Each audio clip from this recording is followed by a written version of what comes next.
Salut les septièmes. C'est bon le son là, ça va?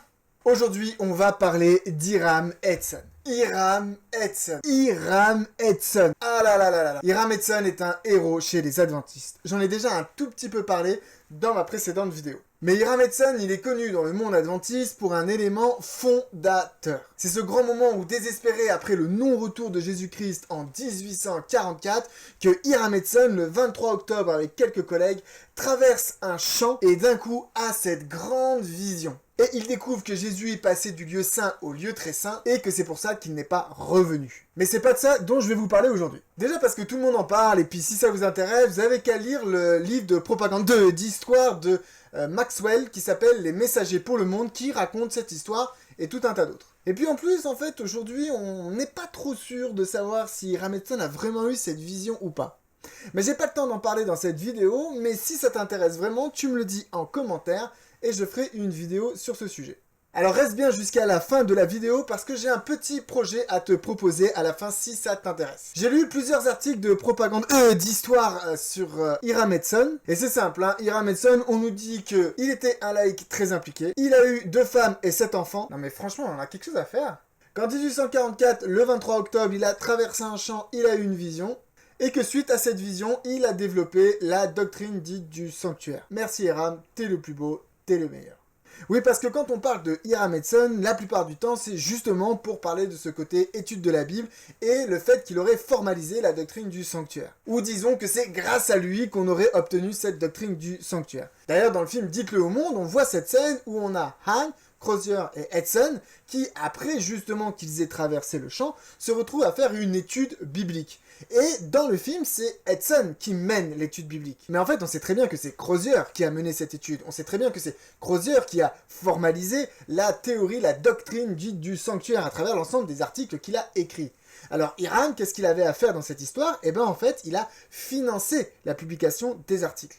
Donc on parle souvent de Edson comme le grand étudiant de la prophétie, chose qu'il était très certainement. Mais en réalité, c'est pour un tout autre sujet que Edson était connu à son époque. D'ailleurs, hein, pour faire justice au film Dites-le au monde, on nous montre dans ce film-là un Edson très pieux. Et effectivement, c'était vraiment une caractéristique de Edson, quelqu'un qui croyait fermement en Jésus-Christ. Dans le film, justement, on voit cette scène où, après la grande déception, Edson va réunir un certain nombre de personnes pour pouvoir aller prier ensemble. Hiram, c'était un homme qui était convaincu dans sa tête, certes, mais aussi et surtout dans son cœur. Et d'ailleurs, hein, si on prend la version officielle des événements, Hiram Edson, c'est pas avec une étude diligente de la Bible qu'il a trouvé cette idée du sanctuaire, du passage du lieu saint au lieu très saint. C'est après une vision. Et oui, il n'y avait pas que Ellen White qui avait des visions chez tous nos petits copains. Et en fait, ce n'est pas étonnant que ce soit Edson qui ait reçu sa vision. Disons que le mec, il était un petit peu prédisposé à recevoir des visions. Et je voudrais vous raconter 3 petites histoires sur Hiram Edson, et vous allez pouvoir découvrir que le bonhomme était, disons, un peu plus charismatique qu'adventiste. Vous êtes prêts? C'est parti. Enfin non. Juste avant, j'aimerais faire un petit rappel historique quand même sur la vie de Hiram Edson. Il est né en 1806 à Gorham dans le Maine aux USA. Ou alors c'était à Jefferson County dans l'état de New York. Eh, vous voudriez pas vous mettre d'accord un petit coup? Il a grandi dans une église méthodiste, hein, et on est décrit un personnage qui a toujours été très impliqué dans son église. En 1843, comme Crozier, il va accepter le message de William Miller, d'ailleurs, durant une série d'évangélisation et de messages délivrés par William Miller lui-même, quand même. Alors je vais pas revenir sur sa traversée du champ, le 23 octobre 1844, tout ça, on connaît. C'était quelqu'un de très influent dans le milieu des adventistes dits sabbatariens. Preuve en est, c'est que James et Ellen White vont nommer leur deuxième fils, Edson, en souvenir de Hiram Edson. Véridique. Le mec a même été jusqu'à vendre sa propre ferme pour que James White puisse acheter une presse et lancer le ministère des publications. Alors sur la fin de sa vie, Hiram Edson était un petit peu en froid avec l'église. J'ai pas encore tout bien compris pourquoi, mais faites-moi confiance, je vais faire la lumière là-dessus et dès que j'en sors un peu plus, je vous ferai une bonne vidéo. Mais ce que j'ai compris, c'est qu'en fait, on lui aurait refusé la publication d'un manuscrit qu'il avait fait, manuscrit dans lequel il y avait un mélange entre des éléments autobiographiques de sa propre vie, mais aussi des interprétations prophétiques que les éditeurs de l'époque ont jugées, disons, fantaisistes. Et ce manuscrit, il a été publié seulement après sa mort et seulement quelques fragments. Alors disons que ça lui a pas trop plu, ce refus, et on n'entend plus vraiment parler de lui. Il y a même certains qui disent qu'il était devenu un petit peu ronchon. Il meurt en 1885.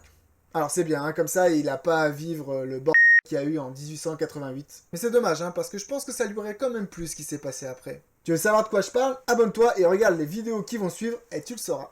Première histoire. Rentrons dans le vif du sujet. Je l'ai dit, c'est suite à une série de conférences de William Miller que Hiram Edson s'est converti lui-même. Mais justement, le soir d'une de ces conférences, entend une voix qui lui dit « Rentre chez toi, va voir ton voisin et guéris-le au nom de Jésus-Christ ». Impressionné par la voix, Hiram Edson obéit. Il va rencontrer son voisin, il rentre chez lui, il va jusque dans la chambre où le mec est allongé à moitié mort, et il va lui imposer les mains et prier pour lui. Le type va se relever droit comme un i, complètement guéri, et il va se mettre à louer Dieu jusqu'à ce que toute la maison se mette à faire de même. Le lendemain, le bonhomme avait rendez-vous avec son médecin, qui venait un petit peu pour voir s'il était pas mort, et le mec est surpris de retrouver son patient debout dehors en train de travailler. Le soir suivant, Hiram Edson prend son voisin avec lui pour aller justement aux conférences de William Miller. Hiram Edson et son voisin vont faire un témoignage auprès de l'assemblée, et ils vont faire un appel à la prière et 80 personnes vont se lever pour y répondre. Hiram Edson comprend que Dieu l'a appelé à pouvoir annoncer le message auprès de ce voisin et on dira que jusqu'à 300 à 400 personnes de son entourage se sont converties et ont accepté le message en moins d'un an. Vas-y, fais mieux. Et d'ailleurs, on a d'autres personnes qui racontent qu'ils ont été guéris à travers l'imposition des mains d'Hiram Edson. Deuxième histoire. Comme je vous l'ai dit, il existe un manuscrit non publié de la vie d'Hiram Edson. On a quand même quelques fragments, notamment surtout la partie autobiographique qui a été publiée lui après sa mort. L'un des extraits que l'on peut retrouver s'ouvre avec l'histoire suivante. Accrochez-vous bien. Hiram nous raconte un soir où ils avaient organisé une conférence millérite pour délivrer le message. On est avant 1844. Ils ont installé les chaises, la réunion va commencer et à ce moment-là, à l'extérieur, il y a une diligence qui arrive remplie d'étrangers. Les gens rentrent. On installe des chaises un petit peu pour que tout le monde soit à l'aise et la réunion peut enfin commencer. La réunion va commencer avec un cantique. En gros, le cantique va parler d'étrangers qui doivent se repentir et se convertir. Hiram Edson nous dira que le cantique est chanté en esprit et avec raison. Et il dira que l'esprit va donner un côté tranchant à tout le cantique jusqu'à toucher le cœur de ces étrangers qui étaient venus. Alors c'est un petit peu beaucoup pour le petit groupe, ils se sentent un petit peu visés et ils décident tous de se barrer. Alors, on nous dit qu'il y a un homme et une femme qui arrivent à passer le pas de la porte, mais la troisième personne derrière, bam, se retrouve balaboum à terre, ne peut plus bouger, le quatrième, le cinquième, et ainsi de suite, jusqu'à ce qu'une dizaine de personnes soient appuyées au sol par une puissance, et Hiram Edson dira qu'il n'aura jamais entendu de cris d'agonie et de supplication aussi forts que cela. Et Hiram Edson nous dit que 13 personnes ce soir-là vont se convertir au message. Alors, je sais pas si tu arrives à imaginer la scène, mais en gros, on a une réunion d'études bibliques pendant laquelle des types tombent à terre en criant jusqu'à ce qu'ils se repentent, sinon une puissance les maintient au sol. T'imagines si on avait ça dans une de nos églises aujourd'hui? On parle pas d'un guignol au fond de sa brousse qui fait des trucs un peu chelous, ça, des sectes adventistes, on en a un petit peu partout. On parle de Hiram Edson, l'une des personnes les plus influentes du milieu adventiste de son époque et dans sa région. C'est le type qui a guéri des malades et qui a converti 400 personnes autour de chez lui. Et t'imagines, c'est une personne du même gabarit, aujourd'hui hyper influente, connue de tout le monde, qui organise des réunions pendant lesquelles il y a des mecs qui tombent par terre et qui restent collés au sol et qui se mettent à gueuler comme des cochons. Mec, c'est pas la statue de Daniel II qui les a convertis ceux-là lors de cette réunion, Je te laisse imaginer le temps qu'il faudra pour que je ne sais quel comité ou je ne sais quelle administration décide de nous excommunier le petit bonhomme et de nous faire tout un tas d'articles dans les différentes revues pour dire pas de ça chez nous. Bref, je pense que nos pionniers avaient une petite liberté de l'esprit qu'on a peut-être un petit peu perdue aujourd'hui, Troisième histoire. Troisième et dernière petite histoire sur Hiram Edson, c'est comment est-ce qu'il a parlé en langue. Alors non, c'est pas vrai. Hiram Edson n'a pas parlé en langue. Enfin, pas lui. Mais il était là. Et il a approuvé. Et il n'était pas le seul. En décembre 1849, dans la revue Present Truth, qui deviendra plus tard la Review and Herald et la Adventist Review, Hiram raconte au lecteur une histoire impressionnante de comment il a réussi avec le brother Ralph, le frère Ralph, à ramener à la fois un homme qui avait décidé de l'abandonner suite à la grande déception de 1844.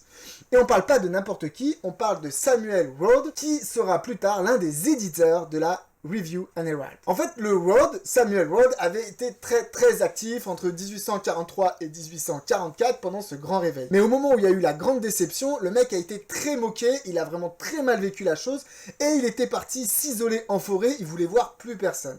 Hiram Edson avait déjà essayé d'aller le rencontrer et de le ramener à la raison, enfin disons à la foi, mais il n'avait pas vraiment réussi. Mais voilà qu'une fois, il y a une rencontre millérite qui se fait non loin de là où le bonhomme se planque dans sa forêt. Un soir, il y a une réunion de prière et Hiram propose au groupe comme sujet de prière justement ce Samuel Rhodes. Hiram va nous dire dans l'histoire qu'il raconte dans la revue Present Truth, il n'est pas en train de raconter ça je ne sais où sur un blog quelque part, c'est vraiment dans la revue officielle de l'époque, et il nous dit que le Saint-Esprit va descendre, le frère Ralph va se mettre à parler dans une nouvelle langue inconnue de tous, je cite, puis il va l'interpréter, je cite encore. En gros, c'est feu vert de la part de Dieu, il faut qu'ils y aillent tous les deux. Donc Hiram et Ralph se mettent en route, souvenez-vous, Hiram sait où le bonhomme se cache, et finissent par retrouver le fameux Samuel Rhodes dans sa forêt. Ils discutent avec lui, et de nouveau, paf, le frère Ralph se met à parler en langue, et de nouveau, à interpréter ce qu'il dit. Samuel Rhodes finit par accepter de les suivre, et rejoindra finalement le mouvement adventiste de nouveau. Eh mec là, les trois bonhommes, ils parlaient tous anglais, hein. Tu vas me dire qu'ils parlaient quoi comme langue? Le chinois? Et tu vas me dire que ça servait à quoi que le frère Ralph, il parle chinois au frère Rhodes ou au frère Hiram? Faudrait peut-être revoir notre conception du parler en langue, les amis. Parce que tous ces théologiens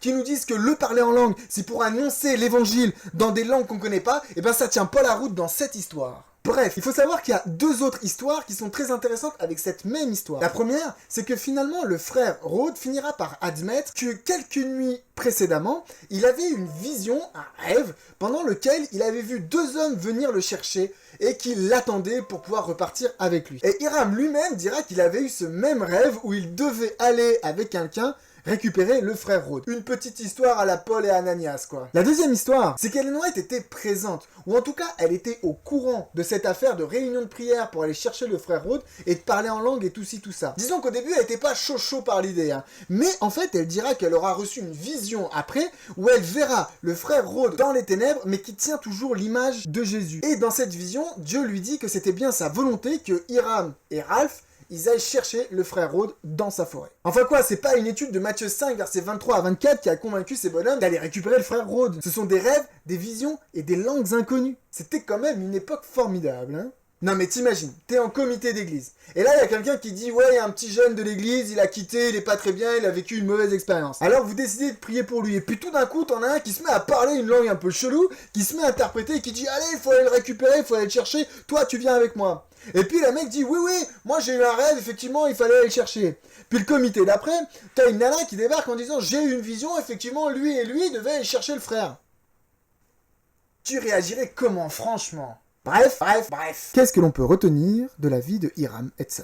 La première chose que l'on peut retenir, c'est que les pionniers, ce ne sont pas que des cerveaux, ce sont aussi des cœurs. Ils avaient une relation avec Jésus qui était sans égale. Et Hiram en est l'un des meilleurs exemples. Ils n'avaient pas peur d'obéir et ils croyaient avec leurs tripes autant qu'avec leur tête. Ensuite, la deuxième chose, c'est qu'on devrait un petit peu revoir notre conception des mouvements dits charismatiques. Les expériences vécues par Hiram et par d'autres, abonne-toi à la chaîne, tu verras, il y en a plein qui vont sortir, n'ont rien à envier de ce que l'on voit durant les cultes pentecôtistes aujourd'hui. Est-ce que Hiram pourrait vivre librement sa foi dans l'église adventiste du 7e jour d'aujourd'hui? Je suis pas si sûr. Dernière chose, et ça rejoint ce que je disais dans la précédente vidéo, Hiram Edson est systématiquement cité en exemple dans la propagande adventiste. Pourtant, on l'a vu, il a fini en froid avec l'église. Donc on peut être en froid avec l'église sur la fin de sa vie et continuer à rester une figure importante de la théologie et du développement de notre église. C'est assez régulier dans l'histoire adventiste que les leaders finissent par se fâcher, en tout cas avec l'administration,